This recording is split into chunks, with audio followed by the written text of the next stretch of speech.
Thank you very much. Appreciate it. Good evening and welcome to the Redwood Library in Athenæum in Newport, Rhode Island. I'm Benedict Lecca, the Executive Director, and I'm happy you're joining us this evening for the concluding lecture in the series Palaces of Repose by the eminent John Tschirch, whom you know well.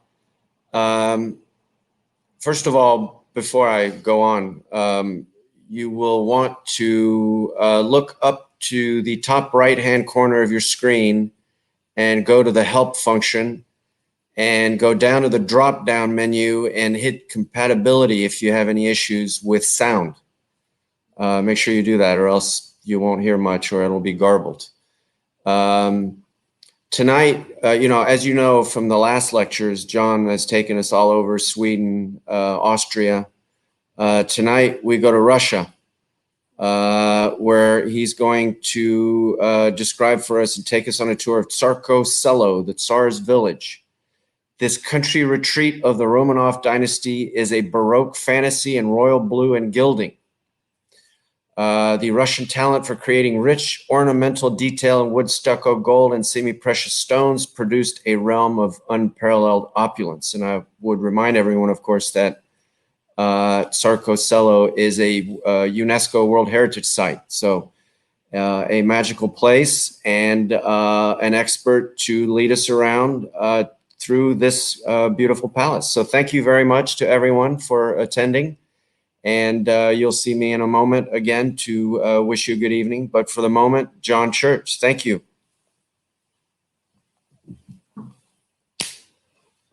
Thank you very much, Benedict, and good evening, everyone. I'd like to start first by thanking Redwood Library for hosting this series. This building, this Temple to Learning, has always been home away from home for me personally, professionally, scholarship-wise. I was just working here today. So thank you to the entire staff, the board, for creating such a wonderful environment for someone like me. Now let me bring up the magic of Tsarskoe Selo, the subject of our talk tonight. Tsarskoe Selo, meaning the Tsar's village. In this lecture series, which I titled Palaces of Repose, I use that word repose, not in a tongue-in-cheek kind of way, not to be witty or humorous, but repose is an important word for the time in which these palaces were created. As I've mentioned in previous talks, these palaces were not the main residences of the monarchs who built them. They were retreats in the countryside, either on the water, on a lake, in the hills, and they allowed a certain degree of freedom for the architects, landscape designers, the craftspeople who were working on these sites. So in the history of architecture, with greater freedom, greater creativity can come. Tsarskoe Selo's story is one of evolution. It is a great early 18th century Baroque palace built by the Empress Elizabeth, excuse me, who was the daughter of Peter the Great, the Tsar who opened Russia to the West and to Western taste and to Western power and was making Russia a European-centered power. But over time, several monarchs added to Tsarskoe Selo. So it reads like a history book of design. The image before you in the title page here is of the main palace in the background and the classical pavilion, if you can follow my cursor, the arrow here, built in the late 18th century by Catherine the Great. Then the English picturesque park here. And this was the last resident of the last Tsar, Nicholas and his wife Alexandra, who resided here more than anywhere else. Let me advance the slides here. So let's arrive at this showplace. The Empress Elizabeth is very much the person who gave an architectural identity to the Romanov dynasty. Now, her father, Peter the Great, established the capital at St. Petersburg, and Tsarskoe Selo is a short drive from that capital.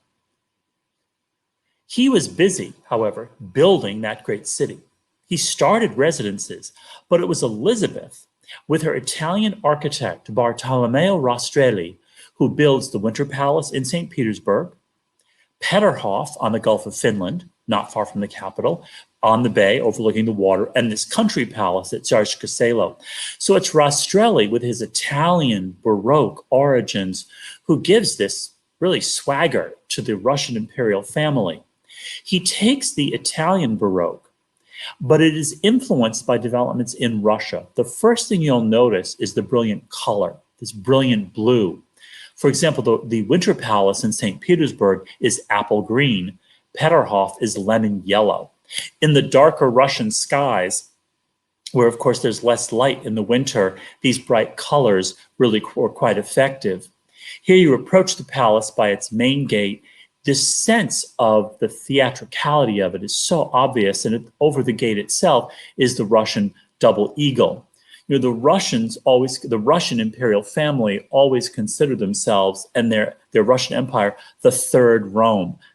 They considered themselves the inheritors of the power of the old Byzantine Empire, and in turn, they were inheritors of ancient Rome itself. So the double eagle is very much a Roman symbol.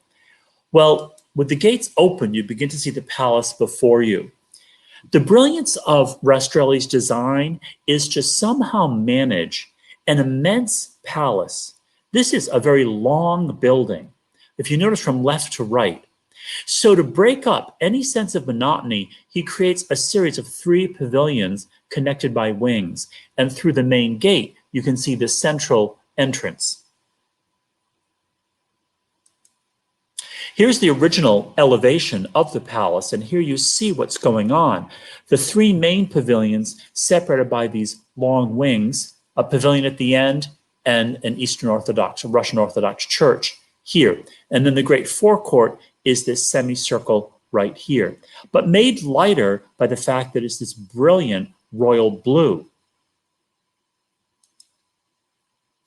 And when one arrives at it, what has always struck me about this palace is that architectural details do not necessarily dominate this. What I mean by that is you do not have heavy arches, long rows of columns, heavy window frames. The primacy here in design is ornament, which gives it a much more festive quality. Now, yes, in this formal entrance ramp into the entrance hall, you do have 4 pairs of columns, but for the rest of the building, you have elaborate cast ornament here in stone. Let's look a little closer at this. Here's only one side of the wing of the palace. And so you do have columns, but you have the brilliant blue and these atlas figures holding up the building. And I'm going to bring you closer in. This festive quality is created by the ornament. Look at the constant curvature of these atlas figures ending in these elaborate scrolls, holding up the ground floor.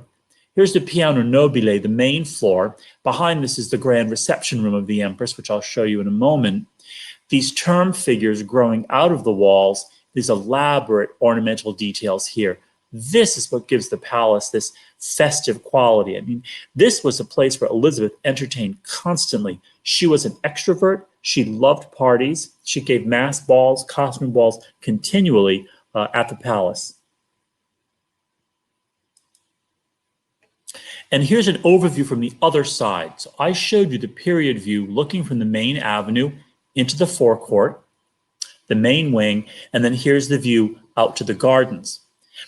Very much in the manner of Versailles and other grand Baroque palaces, the palace sits here, and then you have a series of radial avenues leading out of the palace to infinity. The difference here, you do have low parterre gardens here. You have 2 large reflecting pools, then the avenues. This is much greener than Versailles. Versailles uses many more wide paths in crushed marble, in crushed stone. This is a richer, greener setting. And just to give you your bearings again, this is the small gallery here and here added by Catherine the Great in the 1770s. The main palace was built in the early 1700s. So a good 60 years separates these 2 sets of buildings. And here is the original plan of Sars Casillo, a very rare document.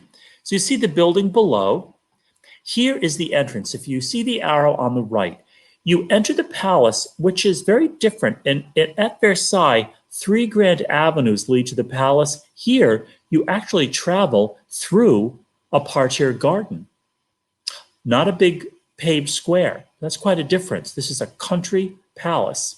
Then you enter the elaborate forecourt. Here are the parterres, and you can see the bones of the garden here, that central path and the avenues leading out. If we go back, you can see the core of that still survives today. Over here is the lake, and this is the palace in the time of Elizabeth II, so the original palace. And here are the various garden pavilions designed. And then added later were the other elements added by Catherine the Great. You see these buildings, these black dots. These are all of the various garden follies added by Catherine the Great. So you have this, what's called the Admiralty, a small boating building. This is a Dutch-style building, which was based here on the lake. That's right here. You have a rostral column here, which was placed right here. And this celebrated a great naval victory over the Turks by Catherine the Great. And over on the right are buildings from her Chinese village, which I'll show in a moment. And there's the view from the lake. Now, this is a modern-day tourist map, but it's very readable, and it helps show some of the later developments in the palace. So here is the main entrance through the parterre gardens. Over here is the Chinese village that Catherine the Great designed in the late 18th century. Over here at Catherine's Gallery. Here's the rostral column celebrating the naval victory over the Turks. Over here is a grand water pavilion dating from the time of Elizabeth II, who built the palace, the Empress Elizabeth, by Rastrelli. And here is called the Hermitage, a grand entertaining pavilion, also built by Rastrelli for the Empress Elizabeth. So this palace, this pavilion, and this pavilion are the original Rastrelli designed components. The rest here during Catherine the Great's reign.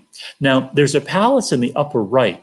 This is called the Alexandra Palace, and Catherine the Great commissioned this in the 1780s for her grandson, who would become the Emperor Alexander I, who would be one of the great rivals to Napoleon Bonaparte.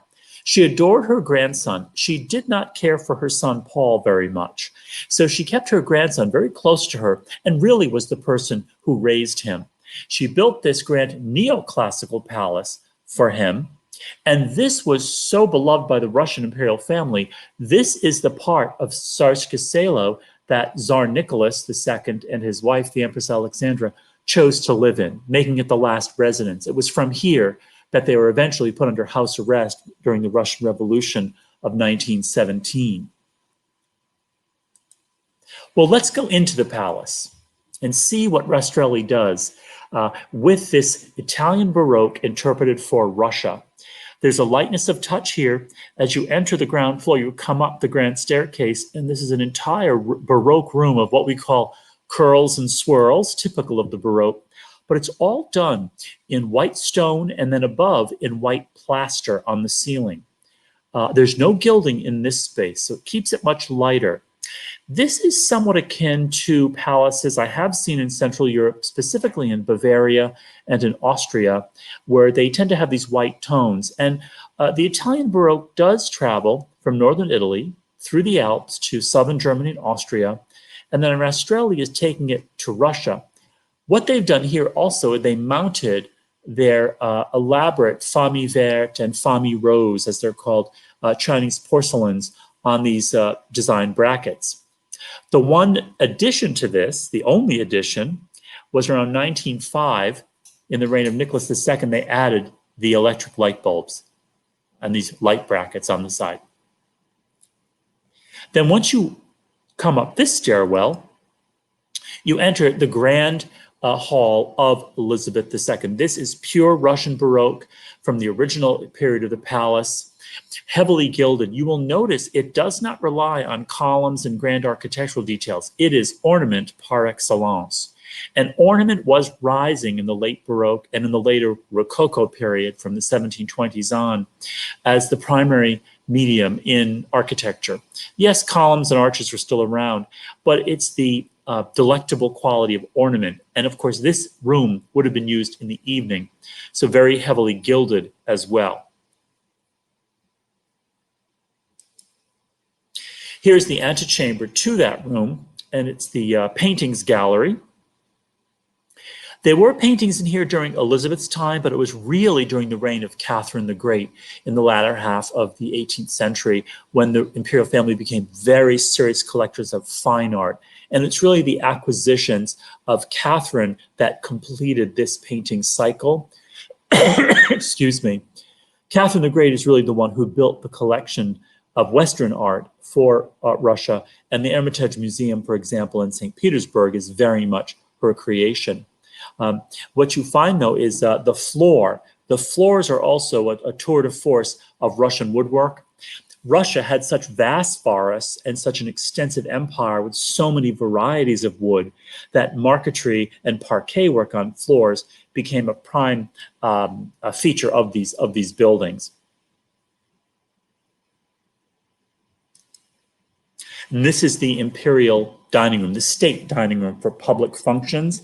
And you can see you're walking through, using the French word, an enfilade, this row upon row of state apartments, all dating from the original Rastrelli period for Empress Elizabeth. And you can see the elaborate curvature of ornament, especially over the doors here. And an elaborate marquetry floor again. The stoves are covered in Dutch Delft tile. So, of course, Russia being Russia, this was a summer palace, but it was really used many months out of the year by the imperial family into the fall when Russia would be quite cold. So you see very elaborate stoves in this palace. And here's a close-up of the doorway in the dining room. You can see how the walls, you can say, are literally melting with gold. And the curvaceous quality of all of this almost creates this type of waterfall effect of ornament. The eye doesn't quite know where to land, and that's the point. This would be quite different from the late 18th century when we begin to see Catherine the Great's taste for what's called the neoclassical. She moves away from what she called the fripperies of the Baroque in the state apartments, and you'll see a very different aesthetic in the classical period from 1760 on during her reign. Let's go into some of the family quarters. So as you move from the state apartments, this is the antechamber to the imperial apartments. You see two massive stoves covered in Dutch Delft tile. Peter the Great had spent time in the Netherlands. He specifically went incognito, which wasn't that incognito. People knew who he was. But he wanted to study Dutch shipbuilding techniques because he was building his own navy for his Baltic fleet once he seized the area now known as St. Petersburg from the Swedes in the early 1700s. And so Dutch Delft tiles became all the rage during his reign and through his daughter's reign. The walls are covered in a hand-painted Chinese silk, which dated to the time of Elizabeth. And here's a detail up close. Chinese wallpapers, painted panels, and Chinese silks were incredibly popular, being imported to Europe, first in France in the late 1680s and 90s, and then making their way to Russia in the early 1700s. This is a watercolor rendering from the early 1800s, but it shows the end room of the imperial apartments. This is the bedroom, the official state bedroom of the Empress Elizabeth. You can see the elaborate Baroque proscenium arch around the bed. Now, this watercolor was done in the time of Catherine the Great's grandson, Alexandra I. So you see some empire furniture around the room when it was his bedroom. But the decor is all from the early 1720s. And then the period of Catherine the Great. Here you see her portrait. This actually is a hand-painted photograph from the early 1900s when a photographic study was done for the palace, so it's a remarkable record. And it shows the palace intact. It also shows this room unchanged from the 18th century. Catherine the Great just added her own portrait to this side of the room. You can see the document of the painted Chinese silk and the Dutch stove. Excuse me. Now, when Catherine the Great technically seized power, Elizabeth's nephew, Peter, was the heir, but he was far too friendly with Prussia. They were at war with Prussia, and she was his German wife from the small principality of Anhalt-Zerbst. But when he became Russian Tsar, he was unfit to rule, and so a cadre of officers who supported Catherine seized power. He eventually died of unknown causes in prison, and Catherine ruled for the remainder of the entire 18th century. This is by the mid-18th century she's ruling. She redecorated her suite of apartments, and here you see them. She had a taste for the neoclassical. The floor itself is remarkable in walnut and various fruit woods, and also maple and birch, lighter woods here. The silk wall covering is from her period. The ceiling was redone in the neoclassical taste. She took a liking to a Scottish architect known as Charles Cameron, who very much practiced neoclassicism in the manner of his well-known countryman, Robert Adam, another Scotsman, and he brings this to Russia. And we'll look more closely at that as it goes on. But the design vocabulary that Cameron uses is neoclassicism based on ancient Roman wall-painted designs, not the exuberant curves of the Baroque, but classical sources where everything is in its classical frame. The next room is her sitting room, and this also has imported Chinese silk on the walls. But look at the framing. These are classical columns, honeysuckle motif, and classical Roman urns, and a classical ceiling as well with garlands, all inspired by the ancient Roman paintings of Pompeii, which had been discovered in 1748 and became all the rage. The floor is another remarkable creation. Here you see it's an oval. It's only part of it is shown here, but it's called a patera design. That would be spelled P-A-T-E-R-A-E. They are these fan-like designs that are seen in ancient Roman wall paintings, and they became a motif that you see in floors, but it became a motif all across design. You see it in furniture inlay, you see it in ceiling design, textile design, and here in a floor. This room, this is just off of the painting gallery that you see there. This is the Amber Room. The Amber Room was a gift, actually, to the Empress Elizabeth, excuse me, later in her reign. She never lived to see it. It was given as a gift by the King of Prussia to Elizabeth's nephew, Peter, the Tsar Peter, who was the husband of Catherine the Great. When Elizabeth died, Russia was at war with Prussia. When her nephew came to the throne, he was fascinated by Germany. He ceased and desisted the war with Russia and established friendly relations. So as a peace offering, and to keep him at peace, the King of Prussia presented this room to Peter. It has all the exuberance of the late Baroque period. So it arrives in Russia by about, it was designed actually for the Charlottenburg Palace in Berlin in the early 1700s. But then it's a gift to the Empress, and then through her to Paul much later in the mid-18th century. So it's shipped to Sars Casillo and installed here. I want to show you the room in more detail because there's an interesting story behind it. The walls are covered in a mosaic of amber, as well as mirror glass. And let's bring you in closer to the detail. It's something out of some fable. It is so elaborate and rich. And here you see the details. Amber, and then you see leaf patterns here. These are acanthus leaves. Various flowers, mussels. These are sea creatures. That's a piece of coral. The room is interesting, though, because it's this. This is one of the console tables encrusted in amber. During World War II, the amber room was dismantled by the German army and brought to Königsberg, where it eventually disappeared. And to this day, no one knows where the amber room actually is, if it was lost, destroyed in a bombing. The amber room, as you see it today, is a recreation from 1997 to the year 203. And they were able to do this because of the photographic record taken of the interiors in the early 1900s. Now, Catherine's taste was not actually for these fantastic chambers like the amber room given to her husband. She had a taste for the neoclassical.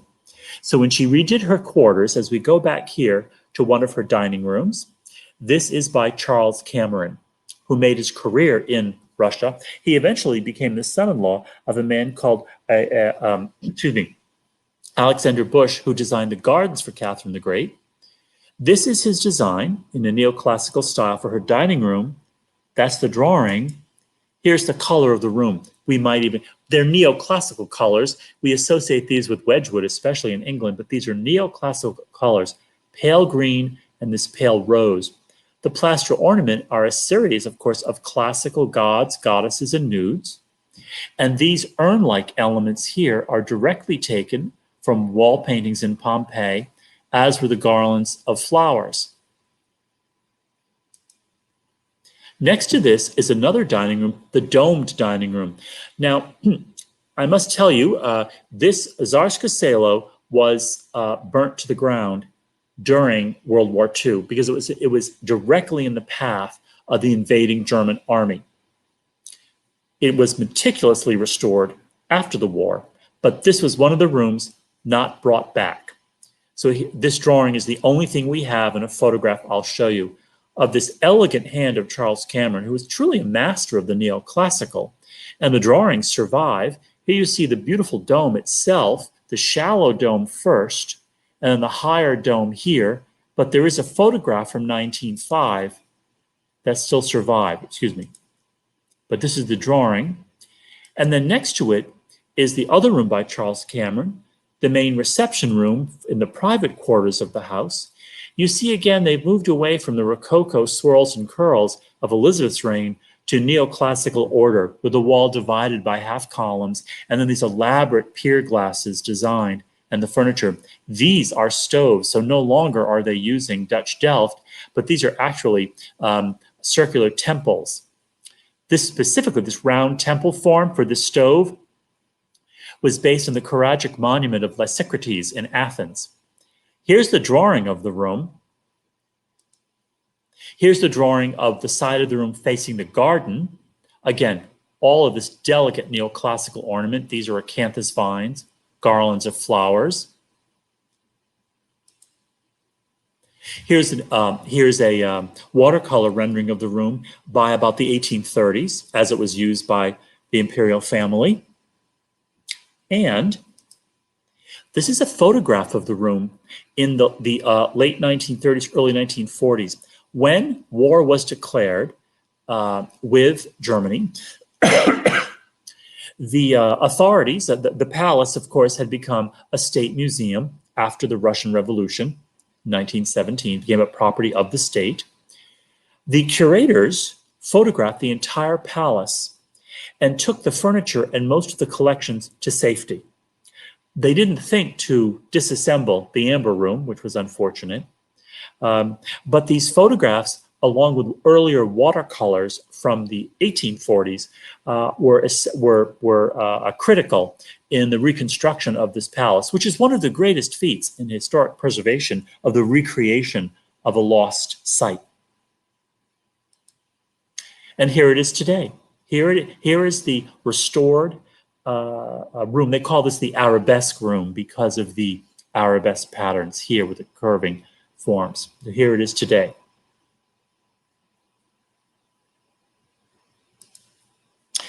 Next to it was the snuff box cabinet. This was the small sitting room retiring room that Catherine the Great would use. This is a watercolor rendering done from the 1830s.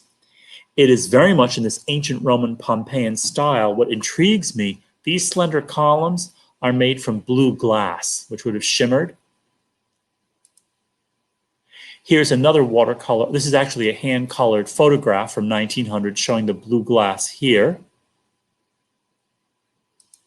And this is a photograph from the late 1930s, just at the advent of World War II.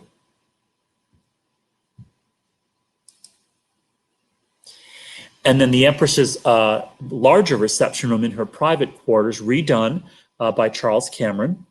They swept away the Rococo elements, and here you have what could be an ancient Roman sitting room. The neoclassical floor in a checkerboard pattern now, very structured. The slender columns inspired by ancient Roman wall paintings. Now, for the neoclassical tour de force, though, besides her private quarters, Catherine wanted a true retreat in her retreat palace. This is the gallery. This is the bathhouse. This has been nicknamed the Cameron Gallery. All of this designed by Charles Cameron. And this gallery overlooks the English-style picturesque park that Catherine the Great develops.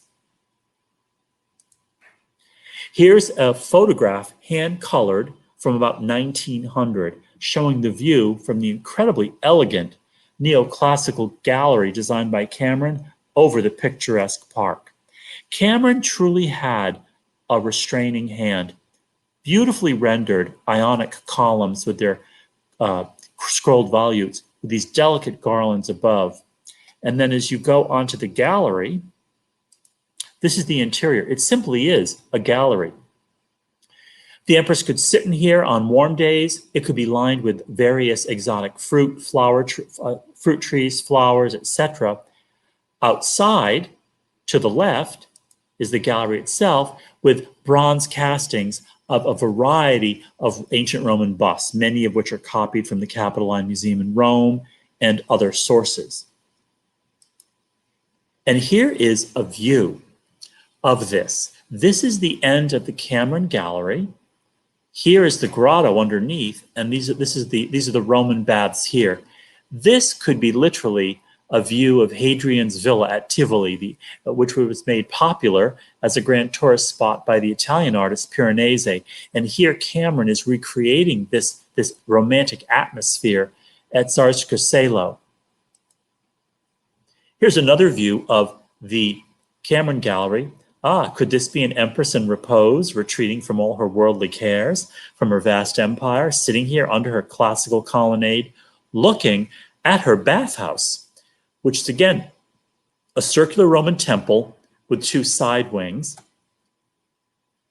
All of these watercolors, again, that I'm showing you are from the late 18th and early 19th centuries. And there's the building today as it's restored. Now let's go inside. Here is, excuse me, here's the end of the gallery, here's the garden, and here is the main gallery, excuse me. Here's the main reception room, another room with semi-precious stone. There's a stairwell that goes down, and here's the Empress's plunge bath, all in the neoclassical style. And here we start. Here's the entrance gallery, and again, the walls are actually in a peach-colored marble, a green marble, and a gray variegated marble, all from different corners of the Russian Empire. The doors went through many versions of design by Cameron himself, and they open up here into the jasper closet, walls lined with a veneer of jasper. A dome above, jasper columns, then a very elaborate wooden marquetry floor. There's the gallery. This is a small retreat room for the Empress. And these are the various designs for the very doorway to these doors to this room. And there you see the exterior of the doors. And there's the ceiling itself. Pure neoclassicism with this coffered domed ceiling and the arches with their coffers and gilded rosettes. straight out of ancient Roman design. And just adjacent is the gilded ceiling of the entrance foyer, with paintings inspired by Roman images from Pompeii. Then you exit, and this is the stairwell down to the Empress's bath. Again, coffered domed ceiling. Here's a photograph of it. An oval dome. This is a black and white photograph from the 1940s. This modern day photograph gives you the sense of the rich color palette. A blue-gray in the coffer, a green-blue, and Roman red, Pompeian red as it would be called, with griffins and classical urns. And acanthus leaves lining here. All from the vocabulary of Roman design. And then you've made it to the Empress's plunge bath, basically. These are wall frescoes showing trees outside of imaginary windows. And here's her neoclassical tub where she could take her mineral baths.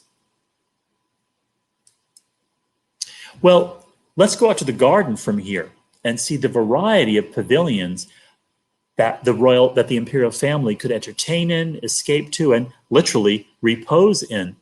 Here is the grand Hermitage designed for Elizabeth II. Now, Elizabeth II was not one to repose the way Catherine was. Catherine was a true intellectual.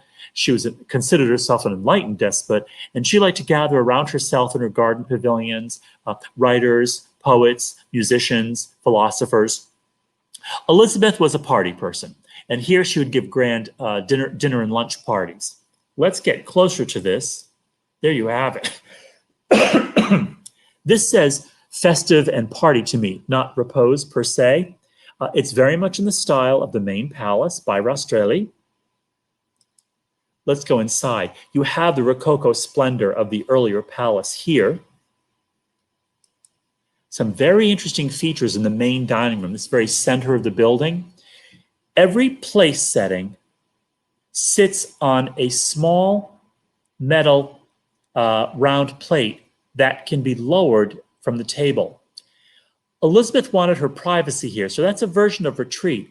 So when it came to mealtime, the guests would indicate from a footman who had a menu item what they would like.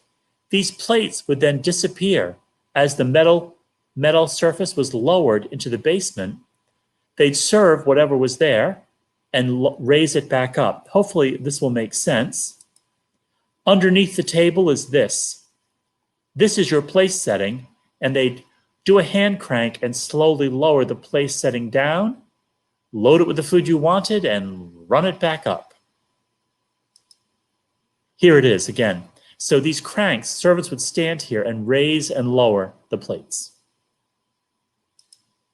Here's the small table, which has the same system. That's the metal plate. It would slowly lower. And let's go out to the garden. Here again is the lake. This is an original Rastrelli designed orangery for Elizabeth II, but then Catherine the Great begins to redesign the park in this very natural, picturesque manner that the English were perfecting in the hands of people like Capability Brown in England. The German, Alexander Busch, had studied landscape design in England and brought this taste to Sars Casillo. And here is what's called the Chesma column. Again, the column celebrating her conquest of the Turks in the Black Sea during the Great Battle of Chesma. Here is her Palladian bridge, literally copied by Cameron from the Palladian-style bridge at Stowe in England. And also there's a Palladian bridge like this at Wilton House. So this is to make the park even more English. And here's a group of buildings that are actually in the Dutch style, which they nicknamed the Admiralty because these were the boathouses for day trips on the lake. And then Catherine really, I think, was happiest when constantly building. What was the next project to be? Well, it was her Chinese village. And just in the picturesque park, one makes one's way along this canal with these Chinese style bridges. These are complete chinoiseries, meaning they're complete Western interpretations of Chinese designs. You come upon this, her brightly painted Chinese village based on black and gold lacquer panels and painted scrolls of Chinese scenery. So it's a Russian interpretation of it. Here's the entire village. It was used for picnics, and she would take her carriage rides out here. So it sits at the end of one of the channels coming from the lakes, and here's the pavilion that would greet the Empress, and then she would come here to the main dining pavilion, and surrounding it, of course, was this octagon, extended octagon of buildings.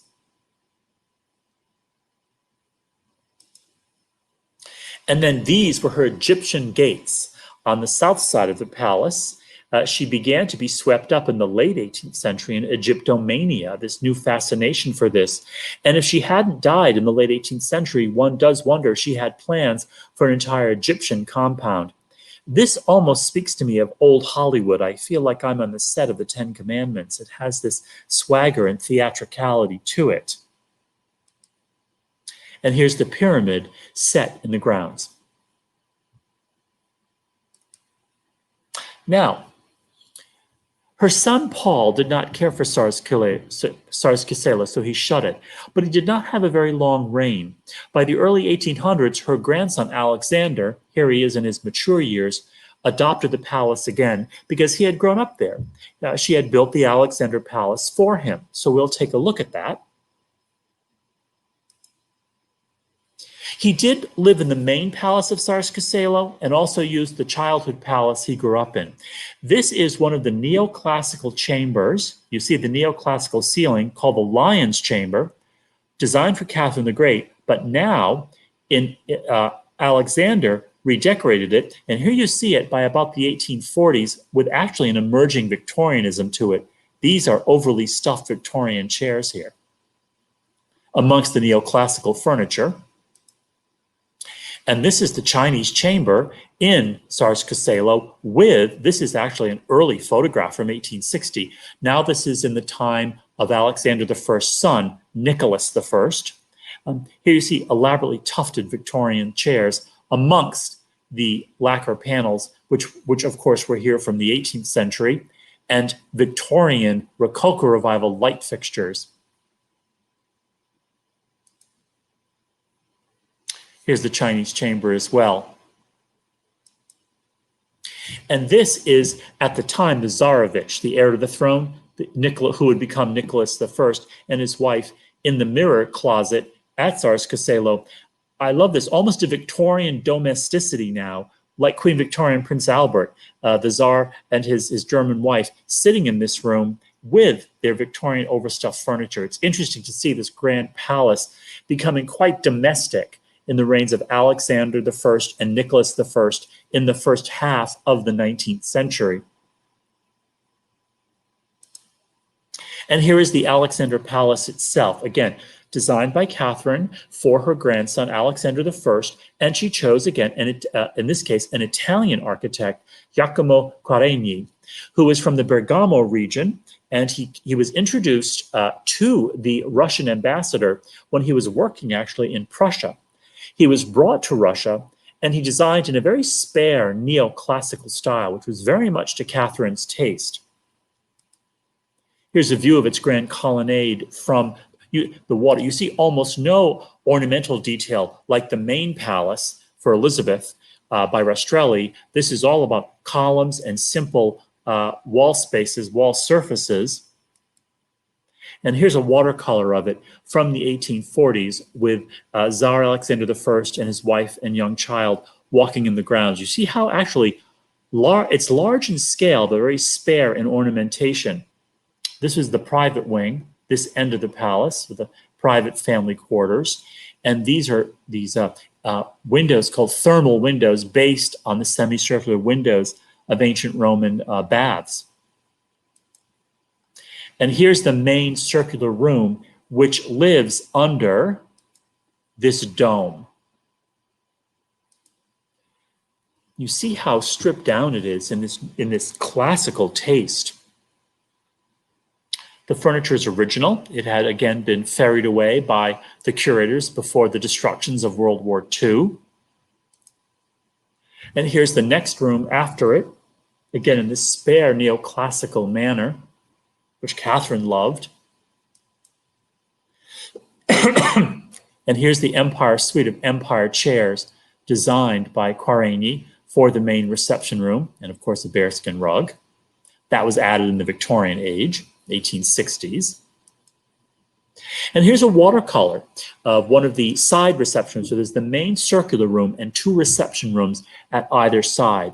And here this again from the 1840s with its Empire furniture, but now filled with plants in a much more emerging Victorian taste for plant life indoors.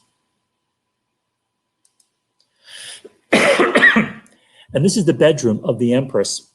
The Alexandra Palace, because it was not as opulent as the main palace in the Victorian age, in the 19th century, really becomes the state apartments where the family entertains, and it's in the Alexandra Palace where family life really takes place, as you can see here, with this heavily upholstered Victorian chamber. And this is the schoolroom of Nicholas the First son, who would become Alexander III. His schoolroom with his military prints, a remarkable document of family life.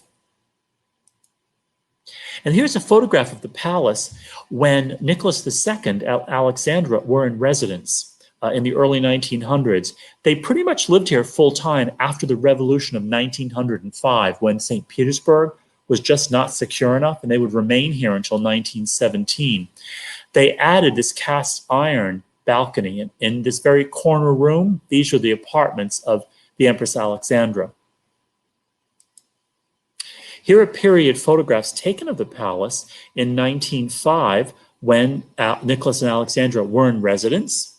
Here is their dining room. You know, Alexandra was the granddaughter of Queen Victoria. I mean, she was German born, but her mother was an English princess. She was raised in an English manner, and frankly, many people said she turned the private quarters of the Alexandra Palace into an English vicarage. I think that's interesting because here are English Chippendale chairs. And here is the dining room, which was redone in an English arts and crafts style. So she really did design an English country house for the private quarters of the family. And this is the last Tsarevich, Alexei, her son, who was suffered from hemophilia, his playroom. So a remarkable collection of photographs that survive of a very personal, private life. And this is the famous or infamous mauve boudoir of Alexandra, where many said she ruled the empire from her mauve boudoir, especially during the war when Nicholas went to the front. And here you see it could be, frankly, a fashionable house in Mayfair in London, completely outfitted by English designers. This room is actually now being recreated from these period photographs. Here's one side of it. Here's the other side, in far more lavender color. This is where she entertained her children. She had all of her family photographs. Now, with the advent, after the revolution, it becomes a state museum. With the advent of World War II, as I'd mentioned, the palace was under threat by the invading German army. This is one of the many photographs done to document the palace. This is the state dining room in the main palace with all of its porcelains removed from the grand sideboards. And this was the result of the German invasion. Completely gutted here. This would have been the main ballroom, the great state chamber of Elizabeth. And this is that stairwell I had shown you. But the Russian communists decided, the communist government decided to rebuild this palace, this symbol of autocracy, of imperial rule. One wonders why. But because they were certainly not politically in agreement with the Tsarist regime, but they felt that it was their palace. The Germans had no right to destroy their heritage. Just as the Chinese Communist government has preserved the Forbidden City, the Russian Communist government restored Tsarskoe Selo. They also restored Peterhof, which was also destroyed during the siege of the city at the same time. The restoration of Tsarskoe Selo is done to such a high quality. They were fortunate in that there were the 1840s watercolors and the 1940s photographs just before invasion. And it really shows this idea that a building can be reborn and recreated. And here's the Stair Hall, fully restored. The porcelains are the original, so they could go back. It is a UNESCO World Heritage Site. It was designated in the 1990s as this literal story of the Romanovs, but the Romanovs in repose. What they were doing in a much more semi-private world. I mean, there were grand parties here and courtiers would be entertained, but it was still a different tenor than the Winter Palace in St. Petersburg, which had more of an official, a much more official role. And there you see, now I look at it with different eyes, knowing that it was burned and had to be restored, just as the exterior was. I'm happy to take questions now, and so I will escape from here. And I see here, Angela said, I went here in 1959 and saw the wreckage. Visited again in the 1990s and saw the reconstruction work in progress. The communists take credit for keeping artisan schools alive during the Soviet regime. And Holly has responded, so interesting, Angela. Very true. It is to their credit, regardless of one's politics. The level of detail is absolutely remarkable. Luckily, they also had the documents, so they could recreate this. And Liz Moran writes, we heard two theories on the Amber Room. The curators removed it to a cave somewhere unknown. It simply melted in the bombing and burning. That is possible. It is a great mystery surrounding this. It is not truly documented. The thought was that the Nazis or the Germans did take it because they looted so much art in Europe, of course, which is well known. But we're just not sure. It's interesting. It's a room with such a mystique because of its material splendor, and now its mystique is in its theft and its disappearance. Any other questions you'd like to share? Well, then I'll thank you again for attending, and again I thank Redwood for always being so supportive.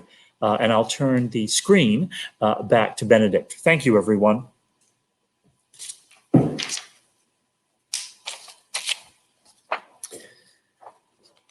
Hi there, everyone. It's me again, just Benedict Lecca, coming after the star, John Tschirch.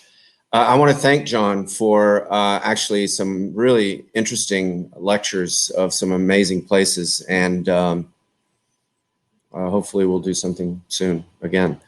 I want to, first of all, let everyone know that we are launching another season of music appreciation lectures with Edward Marquard, the music director, Chamber Orchestra of Barrington at St. John's, the conductor laureate of Rhode Island Civic Chorale and Orchestra, professor emeritus of music, Rhode Island College. So next week, he will be on September 16. He'll be talking about the later 19th century part 1, Frank Fauré and their French contemporaries. So I invite you to join us next Wednesday at 6 o'clock for the first of the 4-part series with Mr. Marquard. And I want to thank John Tschirch again for his excellent lectures. And thank you all for joining us on Crowdcast. Thank you so much and have a great evening. Thank you.